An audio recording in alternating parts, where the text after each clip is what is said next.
वेद बातमीचा, लढा सत्याचा, निर्भीड पत्रकारितेचा, राजकारणातील महत्त्वाच्या बातम्यांच्या अपडेटसाठी आजच आपल्या YouTube चॅनलला क्लिक करा आणि रोज अपडेट मिळवण्यासाठी चॅनलला सबस्क्राइब करा. नमस्कार, आपण पाहत आहात वेद बातमीचा. वारकऱ्यांच्या मुखी मायेचा घास, उपेक्षित हातांनी जपली विठ्ठल भक्तांची सेवा. आषाढी एकादशीनिमित्त लाखो वारकरी पंढरपूरच्या दिशेने मार्गक्रमण करत आहेत. ऊन, वारा, पाऊस याची पर्वा न करता विठुरायाच्या दर्शनासाठी निघालेल्या या वारकऱ्यांच्या सेवेसाठी ठिकठिकाणी अन्नदान आणि फराळाचे आयोजन केले जात आहे.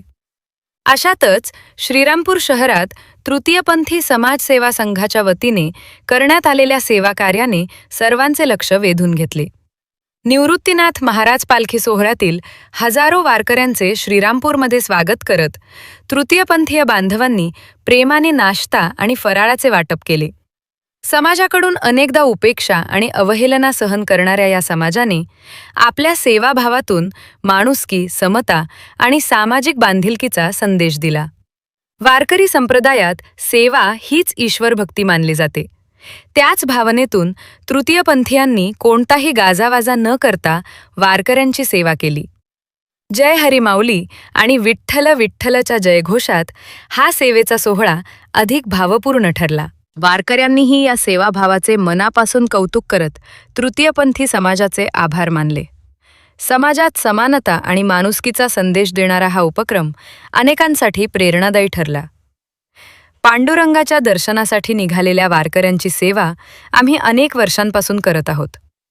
वारकऱ्यांमध्येच आम्हाला आमचा पांडुरंग दिसतो. त्यांच्या सेवेतून आत्मिक समाधान मिळते. ही सेवा आम्ही परमार्थ समजून दरवर्षी करतो, असे दिशा शेख यांनी सांगितले. आम्हालाही समाजाचा एक भाग म्हणून माणुसकी जपायची आहे. वारकऱ्यांची सेवा करण्याची संधी मिळाली हे आमचे भाग्य आहे.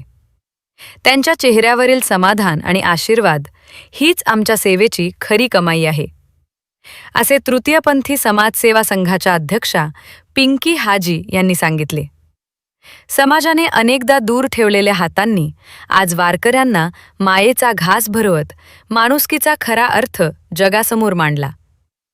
विठ्ठल भक्तीबरोबरच समानता, प्रेम आणि सेवाभावाचा संदेश देणारा हा उपक्रम श्रीरामपूरमध्ये चर्चेचा विषय ठरला आहे. रफिक शेख, वेद बातमीचा कार्यकारी संपादक,